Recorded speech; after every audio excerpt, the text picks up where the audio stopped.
So many of you, and Esther included, you aren't nice enough to yourselves to want to insist on most of your moments being moments of ease and beauty and joy.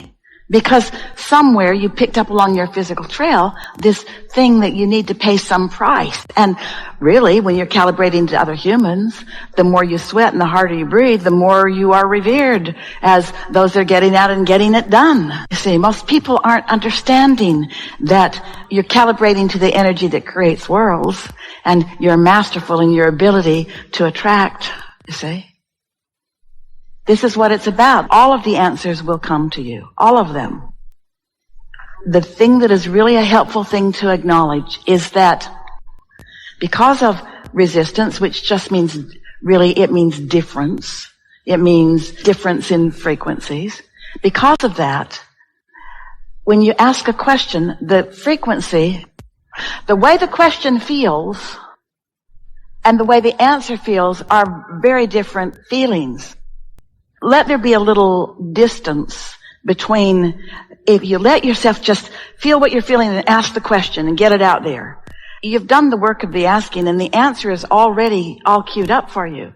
And then, at a time when you are less resistant, you can allow the solution or the answer to come. The frequency of the question and the frequency of the answer, big difference. The frequency of a problem and the frequency of a solution, big difference. And so if you don't expect the answer in the moment of expressing the problem, that's why people feel like their prayers aren't being answered. And we say, pray prayers of appreciation. That puts you right in the receiving mode of everything that you've ever been asking for. It almost doesn't matter what you believe. Here we go again. A belief is a thought that you keep thinking. When you believe that you can't have something that you want, then you can't. Not right now. Not while the belief is that you can't. And so you've got to soothe that belief, that frequency, that emotion into something that feels better. It's not something to see. It's something to feel. And it doesn't matter what it is. You only have to know when it's there. And it's there every time you feel anything from the lower half of the emotional scale. Boredom, resistance, pessimism even more, frustration even more, overwhelmment even more, disappointment even more, doubt, all the way down to fear, grief, depression. And so that's how you know. So that's your indicator of what's in the way, and it doesn't matter what it is. You don't have to find out what the culprit is that caused one of those emotions and wrestle it to the ground and kill it. You don't have to figure out what it is and then go to therapy and see if you can get rid of it. You just have to find a matching thought to something that is optimistic. You're just looking for existing matches to the upper half of the scale, and that automatically takes you out of focus with whatever it was, and it doesn't ever matter if you ever understand what it was. Because as you soothe yourself, then you match different things. It's easier than you thought, isn't it? Does that make sense to you? Humans are we love you so much. You want to be so precise. You want to be able to explain yourself to everybody, and you want to be able to explain, well, I figured out what was wrong, and it was this and this and this, and the whole time you're explaining it, you're calibrated to it, so you're holding yourself in that frequency. It's like Jerry used to tell the story to Esther that he sat in front of the fireplaces, and the logs in that part of the country they spit sparks all the time, and when one would get on his sweater, if he brushed it off quickly, not any problem, but if he didn't notice it, then it would burn a hole in his sweater, and it's the same sort of thing. You've got something that doesn't feel good and you don't do something about it, it becomes more, because the law of attraction makes whatever is active in your vibration more, you see. And so once you understand that you've asked and it's been given, now just find a match that feels good, that feels like something that feels good to you, and we know you know the difference. Then you've accomplished a calibration, and then we have something to say to you. Hang on. Let's go into a new room together. Let's say that you all are hearing this and getting this and willing to try this. And it's new for you because you're really motivated to understand everything and explain everything, because You live in a society where a lot of people have demanded a lot of justification from you. In their comparative nature, in their controlling nature, it's all right. They didn't, in most cases, mean to do it. So you are willing to try this game. It's a priceless, valuable game where you're just going to realize when you're having a negative emotion. And so you get better and better at honoring your own requests, you see. Here's the new room that we wanted to walk in with all of you together. So you feel the negative emotion. That's all that matters. You're aware that you're feeling some uneasiness. It's in early subtle stages. It hasn't reached the place that there's some disastrous culmination. You're just feeling some uneasiness and you don't like it. And you like yourself enough to want to grant yourself easiness rather than uneasiness. So rather than trying to figure out what is it that I'm feeling uneasy about, you don't have to do that. You just have to find something that you are easy about.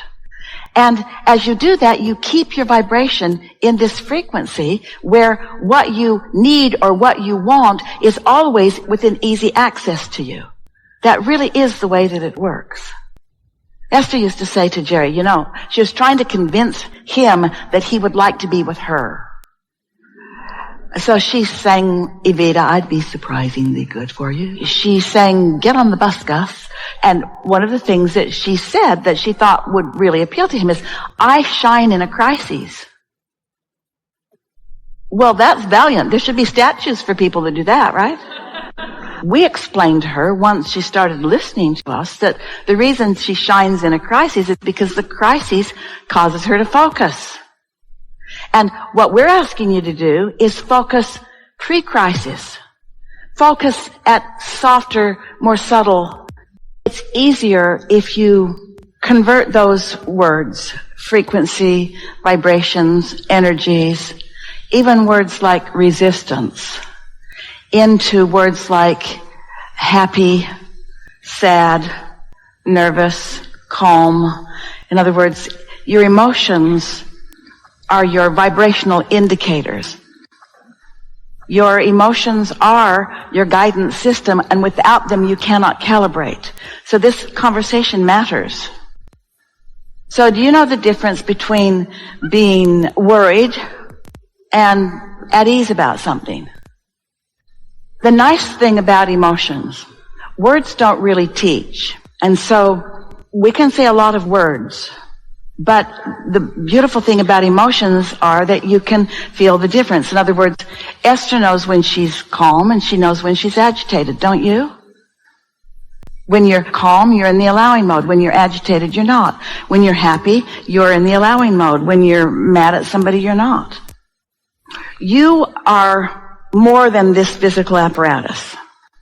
You're an extension of source energy that is consciousness. Not something that you can hear or see or smell or touch or taste. It's consciousness and it's vibration. And so this non-physical part of you is perceiving in every moment whatever it is you're perceiving. You're walking down the street, your inner being is aware that you're walking down the street. Your inner being is aware of your body, of your movement, of what's around you, of what the fragrances in the air are, everything in your environment. Your inner being is aware of that. And you have an awareness too. And the blending of those two awarenesses equals your total experience. So the vibrational frequencies are important to understand because you are like a two-headed monster, so to speak. You have your inner being who has perception and you who have perception, and the frequency of your inner being and the frequency of you equals whatever your emotions are. So when we talk about calibrating to the frequency of your inner being, we mean look around and try to mold, modify, be deliberate about the way you focus into your environment and see if you can feel yourself into alignment with your inner being. And the way you do that, because you don't know what decibels are, you don't know, this is an A440. Did you know that? It's gone. Did you know that? Does that matter to you? Does it matter to you what the frequency was, or did you just hear it? In other words, Have you ever tuned a guitar or anything? When you hear someone sing, can you tell if it's in tune or out of tune? Jerry and Esther hired a mariachi band to come to their property to just entertain while they were having a big party. And they hired them one year, and it was magnificent. It thrilled you. The sound of the horns, it thrilled you. And the following year, they hired the same group, the group that came from a high school, but all of the really good musicians had graduated, and now new musicians had come into the mix. And there was one very eager trumpeter who was not on key at all. And so Jerry's walking around with his burritos and his beans and his rice, and he comes over to Esther and he says, "You got to get that horn away from that kid." Because he was not in tune. He was not calibrated. It was really uncomfortable, like negative emotion is uncomfortable. It was really uncomfortable. And so Esther said to him, "Would you like a burrito?" And he said, "I think I'm supposed to be playing." And Esther said, "My husband is insisting that you come with him and have a burrito." And so he went and had a burrito, and then everything was so much better because the discordant thing was not in the mix of it, you see.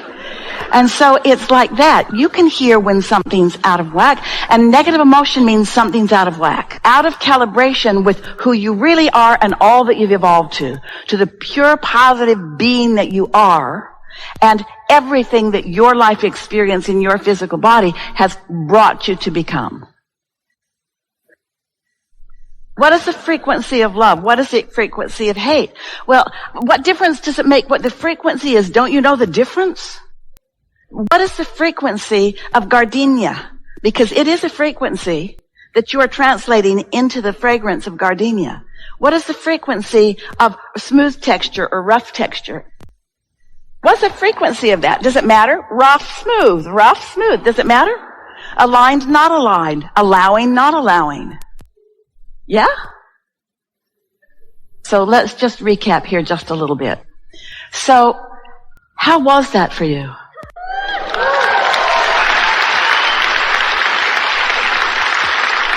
Don't you feel more eager to soothe yourself into alignment with your source?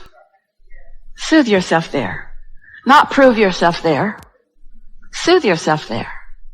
Is it a good feeling to you to know that as you're moving through the details of any day, that your inner being is moving through those same details with you? And that your inner being is never questioning why you're doing what you're doing or judging you or trying to get you to do something different. Just there. Just a steady presence of knowing exactly what you want from every moment in time and emitting a vibration that when you tune to it, then what you want will be your experience. Did you hear that?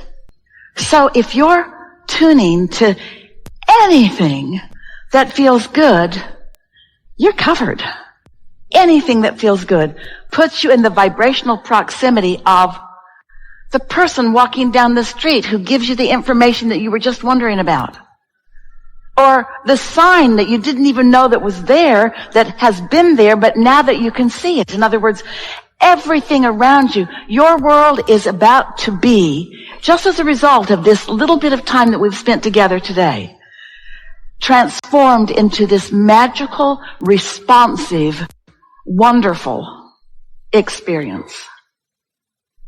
But you gotta know how it works, and you gotta love yourself into letting yourself experience it, and don't try too hard to explain it to others, except through the clarity of your example.